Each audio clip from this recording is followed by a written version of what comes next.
Viernes, 17 de enero de 2025. Materia mercantil. Tesis jurisprudenciales y aisladas. 1 de 2. Registro digital, 202-9806. Tipo, aislada.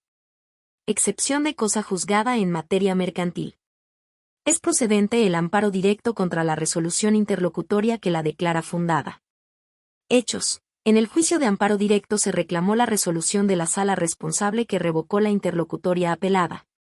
Para el efecto de declarar procedente el incidente de excepción de cosa juzgada promovido en el juicio ordinario mercantil de origen. Criterio jurídico.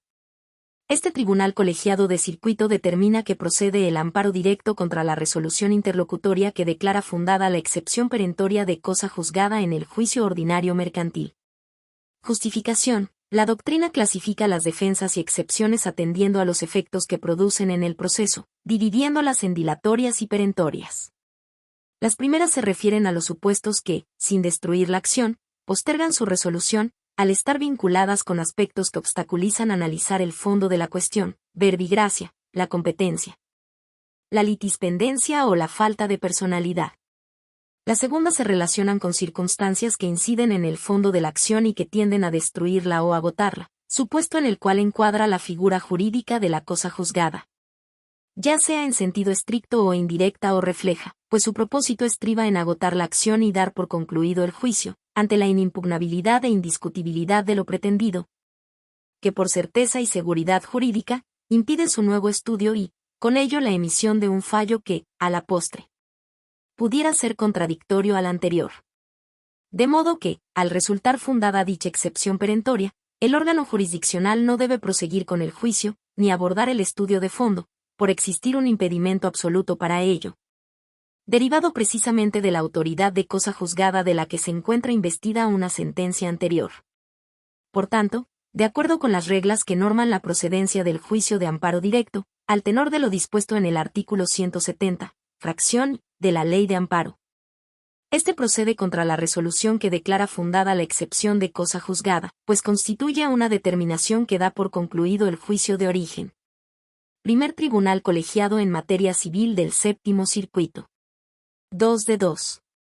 Registro digital, 202-9809. Tipo, aislada.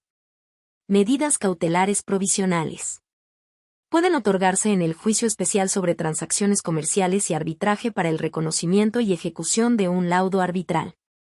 Hechos. En el trámite de un juicio especial sobre transacciones comerciales y arbitraje para el reconocimiento y ejecución de un laudo arbitral extranjero, se negó la solicitud de medidas precautorias de retención de bienes contra la demandada, al haber concluido el procedimiento arbitral.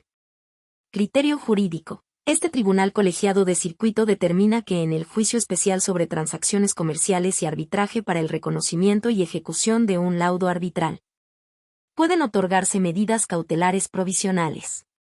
Justificación. El artículo 1425 del Código de Comercio no prohíbe o restringe a la persona juzgadora conceder medidas cautelares provisionales una vez dictado el laudo arbitral, dentro del procedimiento especial para su reconocimiento y ejecución, pues no puede hacerse una distinción que el legislador no estableció de manera literal y tampoco debe considerarse que fue su voluntad comprender esa prohibición, en tanto que dicha porción solo regula la procedencia del otorgamiento de estas dentro del procedimiento principal. Si a través de dicho procedimiento se busca la efectividad de un laudo arbitral vinculante para las partes, a petición de parte interesada, puede decretarse una providencia precautoria provisional, a fin de garantizar el pago de la condena contenida en el laudo por el tiempo que dure dicho procedimiento especial, sin que sea óbice a lo anterior que ya se haya dictado el laudo arbitral, pues todavía está pendiente que se reconozcan o no en el juicio de origen sus efectos de cosa juzgada. Si se acude a la interpretación teleológica del citado artículo 1425, la posibilidad de solicitarla dentro del procedimiento especial de reconocimiento y ejecución del laudo constituye una forma de aseguramiento provisional de una hipotética ejecución forzosa futura, esto es, se podría garantizar el derecho a la tutela jurisdiccional sobre la efectividad de la sentencia que se llegue a emitir en caso de ser favorable al promovente. 16º Tribunal Colegiado en Materia Civil del Primer Circuito.